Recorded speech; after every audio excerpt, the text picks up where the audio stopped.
로마서는 복음, 사람이 어떻게 구원을 받는지에 대해서 알려주는 성경입니다. 우리가 세상을 살아갈 때 자주 듣는 이야기 중에 하나가 착한 사람 되라. 뭐라고요? 착한 사람 되라 하는 이야기를 듣게 됩니다. 착한 사람 되면 주변 사람들에게 인정받게 되고 착한 사람 되면 복을 받을 것이다 이렇게 말합니다. 하지만 성경에는 착한 사람이 되려고 노력하는 것으로 구원받지 못한다 이렇게 말합니다. 참 안타까운 일입니다.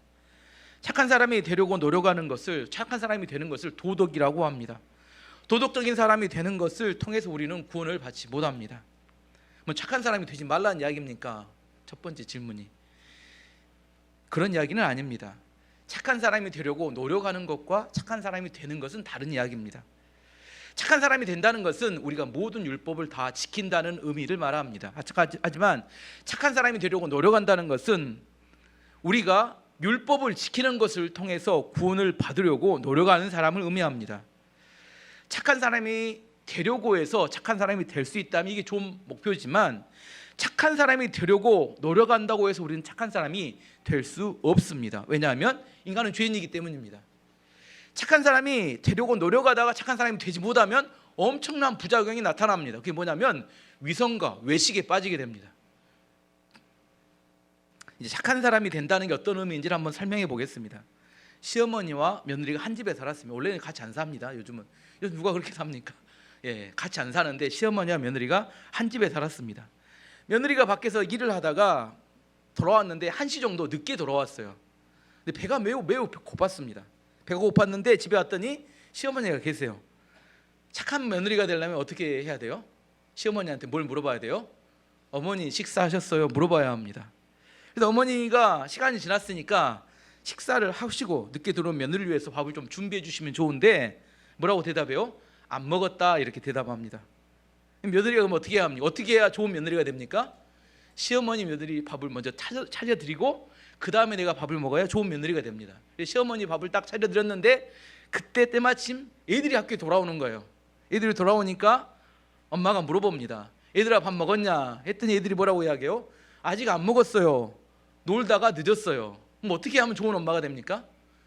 애들의 밥을 딱 차려주고 그리고 나서 밥을 먹으려고 했더니 2시가 훨씬 넘었습니다.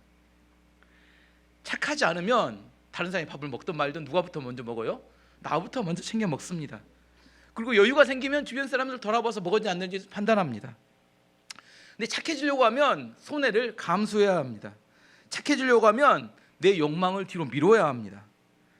착해지려고 노력할수록 우리의 삶은 점점 무거워집니다. 착해지려고 노력할수록 우리는 피곤한 인생을 살 수밖에 없게 됩니다.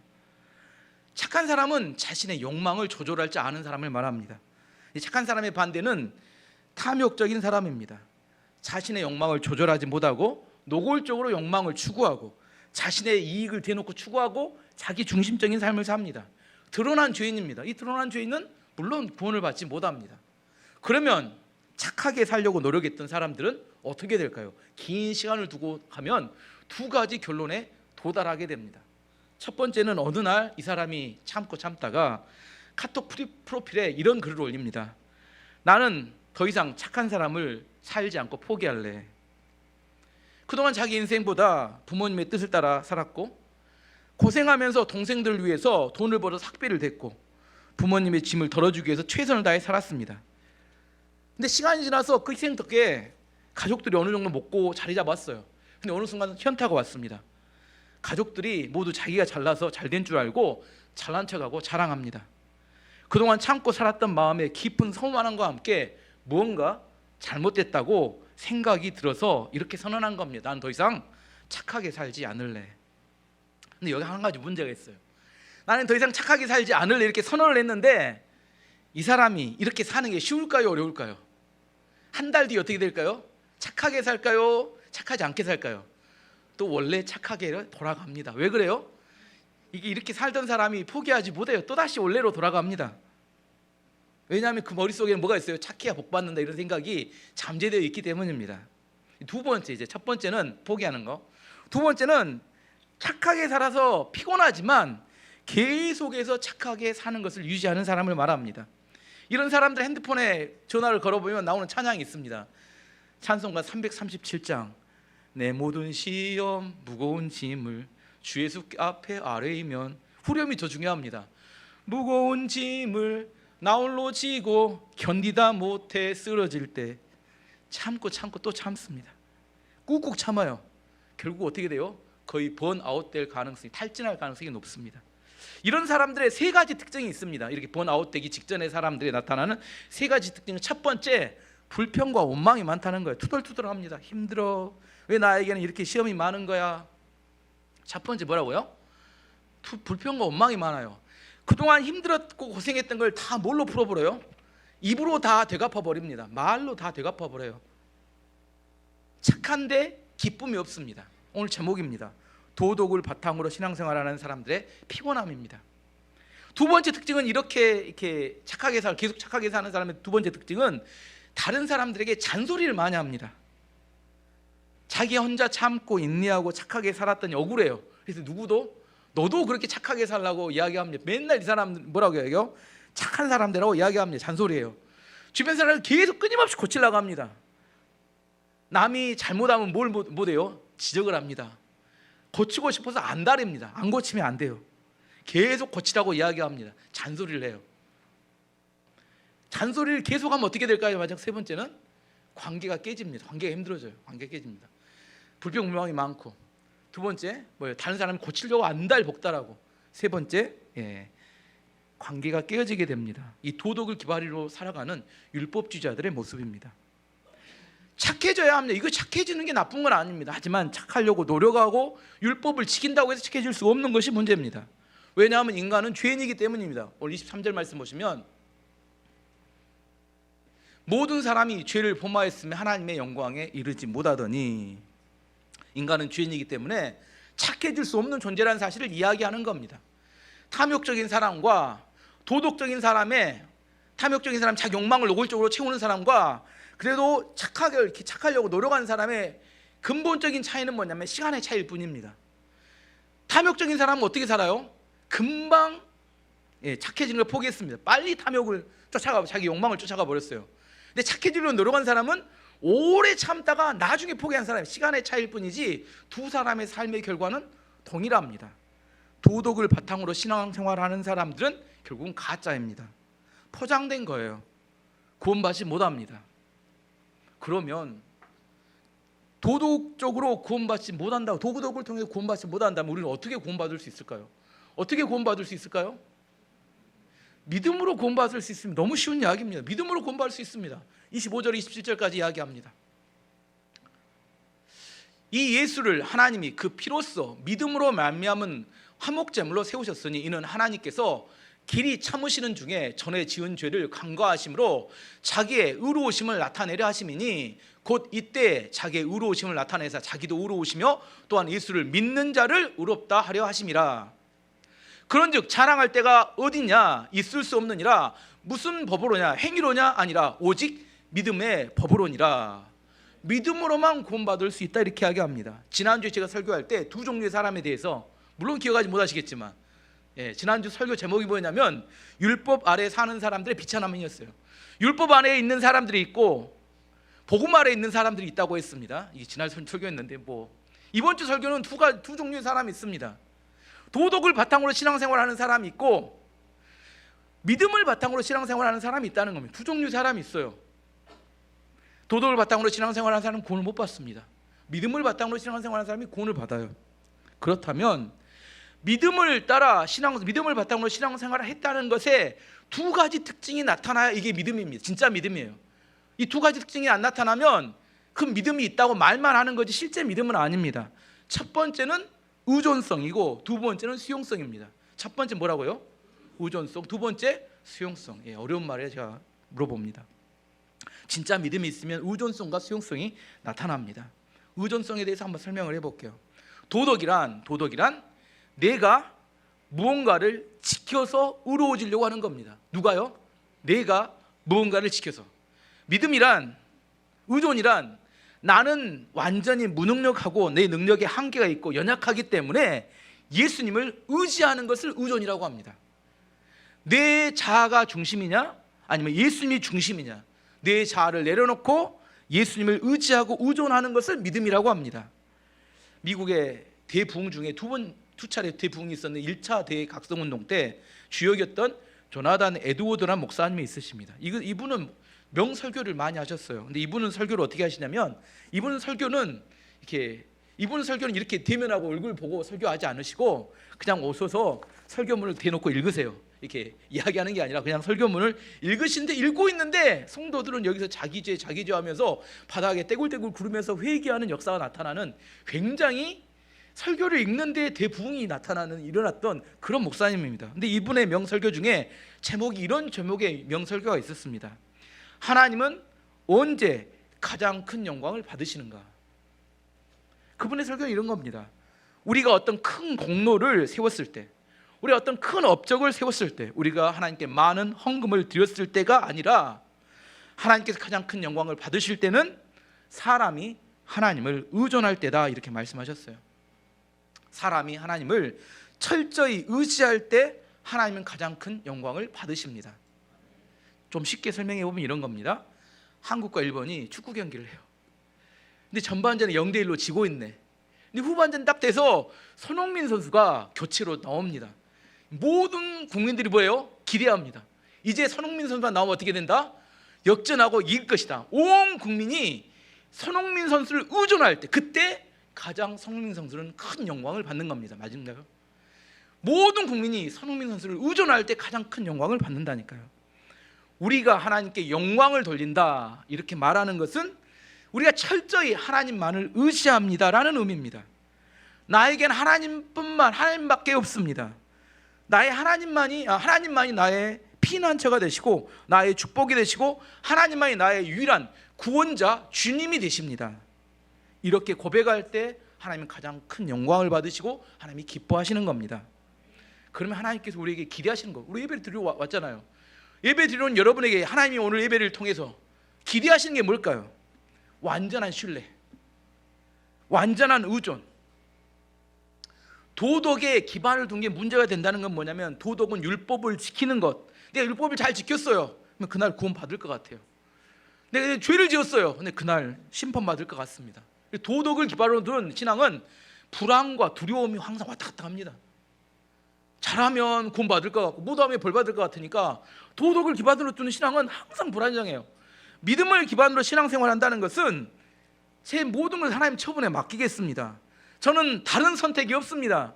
하나님께서 망하게 하시면 제가 망하고 하나님이 덜 살려주시면 살겠습니다. 이걸 믿음이라고 합니다. 이걸 하나님을 의존한다고 합니다. 의존성이라고 합니다. 저는 우리 교회 모든 성도님들이 하나님을 온전히 의존함으로 하나님께 영광을 돌리는 예배가 되기를 원합니다. 두 번째는, 오늘 설교 짧습니다. 두 번째만 이야기하면 설교 끝납니다. 오늘 제가 적었던 설교 중에 가장 짧은 것 같아요. 두 번째는 수용성입니다. 수용성. 믿음으로 신앙생활을 한다는 두 번째 특징은 수용성입니다. 수용성은 있는 그대로를 받아들인다는 겁니다. 종교적 용어로 영접이라고 합니다. 영접, 수용한다. 28절에서 30절까지 말씀 보시면, 그러므로 사람이 의롭다 하심을 얻은 것은 율법의 행위에 있지 않고 믿음으로 되는 줄 우리가 인정하노라. 하나님은 다만 유대인의 하나님이시냐, 또한 이방인의 하나님은 아니시냐, 진실로 이방인의 하나님도 되시느니라. 할례자도 믿음으로 말미암아, 또한 무할례자도 믿음으로 말미암아 의롭다 하실 하나님은 한 분이시니라. 하나님의 말씀을 그렇다고 하면 어떻게 해요? 그걸 그대로 다 100% 수용하고 받아들인 걸, 이걸 수용성이라고 합니다. 하나님의 말씀에 자기 생각을 섞어서 변형을 시키는 거, 이거 아니고 하나님 말씀하시면 그대로 받아들인 걸 말합니다. 우리 찬송할 때 복음성가에서 주님 말씀하시면 내가 나아가리라, 주님 뜻이 아니면 내가 멈춰서리, 이걸 수용성이라고 합니다. 어느 말씀을 읽었는데 내 생각과 느낌이 아니에요. 그래서 내가 이건 제끼고 이건 아니야, 내 입맛에 딱 맞아요, 이건 하나님 말씀이고, 이건 수용성이 아닙니다. 하나님 말씀하셨기 때문에 그 하나님을 믿고 그 말씀을 받아들이는 겁니다. 요즘 수요일날 여호수아서 설교를 하는데, 여리고성을 무너뜨리기 전에 하나님께서 이해가 되지 않는 명령 몇 가지를 내리셨어요. 첫 번째, 여리고성 3km 떨어진 지점에서 모든 이스라엘 남자에게 할례를 행하게 하십니다. 잘못하면 다 죽습니다. 적들이 쳐들어오면 못 움직이니까. 이해가 되지 않는 명령인데 이스라엘 백성이 순종했습니다. 또 여리고성을 7일 동안 13바퀴를 돌라고 했어요. 돌다가 죽습니다, 잘못하면. 근데 돌아가니까 또 돌았습니다. 여리고성을 무너뜨렸으면 그 안에 전리품을 취해야 되는데 모든 사람과 가축을 다 죽이고 그 안에 모든 걸 다 불태우라고 했어요. 이성적이지도 않고 합리적이지도 않는 명령을 하나님이 하셨습니다. 왜냐하면 눈에 보이는 여리고성이 목표가 아니라 이스라엘 백성들 마음 안에 있는 보이지 않는 불신에 견고한 여리고성을 무너뜨리기 위해서였습니다. 하나님의 말씀을 자기 이성과 감정에 맞지 않지만 온전히 수용하고 믿고 따르고 받아들이는지를 보기를 원하셨다는 겁니다. 하나님은 얼마든 이스라엘 백성 없어도 여리고성을 무너뜨릴 수 있는 능력이 있는 분입니다. 하지만 이스라엘 백성들에게 돌게 하실 때, 함성을 지를 때 무너뜨린 것은 이스라엘 백성들 마음속에 있는 그 불신의 여리고성을 무너뜨리기 위해서 하나님을 온전히 신뢰하는지를 보기 원하셨기 때문입니다. 수용성이란 가장 설명하기 쉬운 성경의 표현은 그릇입니다. 그릇. 우리의 마음엔 그릇이 있어요. 이 그릇에 무엇을 담는지에 따라 그 사람의 가치가 달라집니다. 하나님 말씀을 담으면 말씀의 사람이 되고 죄를 담으면 죄인이 됩니다. 한류가 요즘 유행해서 전 세계 사람들이 한글을 배우려고 몸부림칩니다. 외국인 노동자가 한국말 유창하게 해요. 유창하게 하는데 절반이 듣기 거부감 비속어를 섞습니다. 안녕하세요가 아니라 안녕하세요 이렇게 하고, 인사를 하면 반가반가 합니다. 반가반가. 예전에 영화 반가반가도 있었잖아요.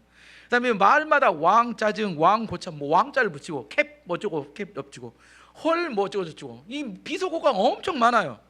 근데 이렇게 쓰는 사람들 대부분은 동남아시아 출신들이 그렇게 씁니다. 동남아시아 출신들이 왜 동남아시아 출신 외국인들이 이런 비속어를 많이 쓸까요? 왜 그랬을까요? 그 사람을 공장에서 일하게 한 사장님이 그렇게 계속해서 욕을 했기 때문입니다. 누구 때문이에요? 한국 사람 그 사람한테 계속 뒤에서 욕하니까 그걸 듣다가 그걸 배운 거예요. 누구 때문이에요? 그런데 연세대학교 어학원에 유학원 서양 외국인들이 그들이 말은 떠듬하는데 사자성어를 섞어가면서 이야기를 합니다. 물어봤어요. 한국어를 배우는 거 어렵지 않습니까? 물어봤더니 뭐라고 하냐면 고진감래라는 말이 있듯이 끝까지 잘 견디면 좋은 일이 있을 거예요. 떠듬떠듬하지 마 이렇게 이야기합니다. 고진감래 여러분 아세요? 물어보면 돼. 또 못할까 봐 걱정인데 의미는 이런 겁니다. 제가 알려드릴게요. 쓴 것이 다하면 단 것이 온다. 고진감래는 고생 끝에 낙이 온다 이런 의미입니다. 그런데 이 동남아시아 외국인과 이렇게 서양의 외국인들이 같은 한국말을 쓰는데 느낌이 뭐예요? 전혀 다릅니다. 그 사람들을 받아들이는 느낌이. 무엇을 수용하느냐에 따라서 그 사람의 인생이 달라집니다. 여러분 영어를 쓴다고 생각해 봅시다. 우리가 영어를 배워서 우리 영어 잘 못하지만 근데 유창하게 쓰는데 비속어를 써요. 오 마이 갓, 왜 애들이 그런 말을 쓰는지 모르겠어. 지저스 크라이스트, 갓댐 이런 막 욕과 비속어를 써가지고 영화나 그 이렇게 유행가, 미국 외국 유행가를 팝송을 들어보면 이런 말들이 나오는데 그런 걸 배워갖고 씁니다. 이런 사람과 말을 떠듬떠듬하지만 성경의 한 구절을 인용합니다.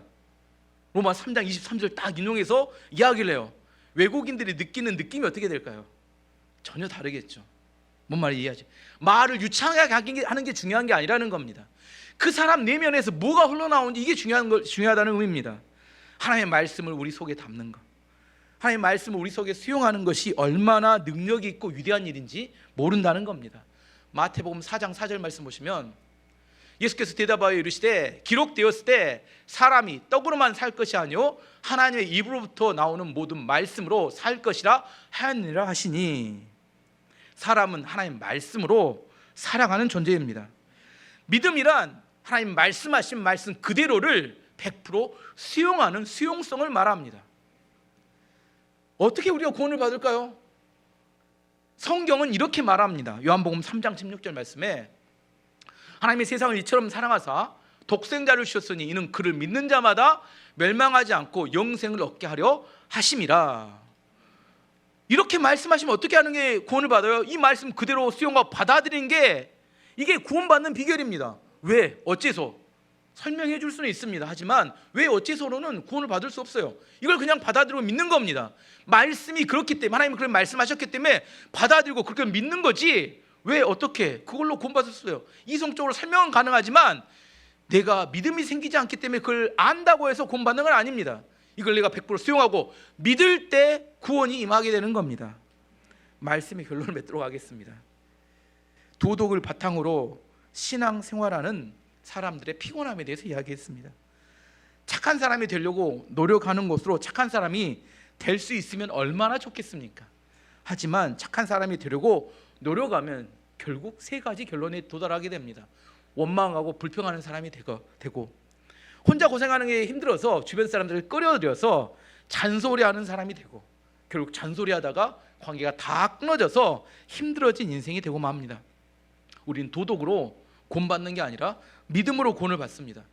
철저히 나의 무능함과 내 힘으로 구원받지 못함을 인정해 하고 예수 그리스도 십자가의 은혜를 붙들러 나아가서 예수님의 십자가를 믿어야 구원을 받습니다.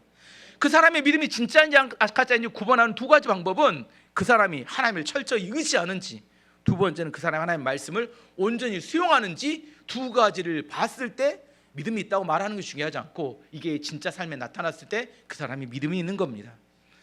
그래서 기독교는 성공보다 실패를 찬송합니다. 왜요? 내가 실패할 때 철저히 하나님을 의존하기 때문입니다. 성공한 사람들은 의존하지 않아요. 내가 무너지고 실패할 때 그때서야 약할 때 강함 되시고 주님이 나의 모든 것 되시면 이렇게 찬양하고 노래합니다. 아직도 못 의지하면 어떻게 해야 돼요? 안타깝지만 좀 실패를 더 하셔야, 그래야 주님을 진짜 의지하고 어디로 가요? 예수님의 십자가로 가서 진짜 구원을 받을 수 있게 됩니다. 이런 사람들이 겉으로 볼 때는 나약해 보여요. 하지만 긴 시간을 놓고 보면 큰 믿음의 사람이 되고 많은 열매를 맺는 사람이 되게 됩니다. 2023년 한 해 동안 착한 사람이 되려는 목표가 아니라 믿음으로 구원받는 한 해로 간증하는 한 해가 되시기를 축원합니다. 함께 기도하도록 하겠습니다.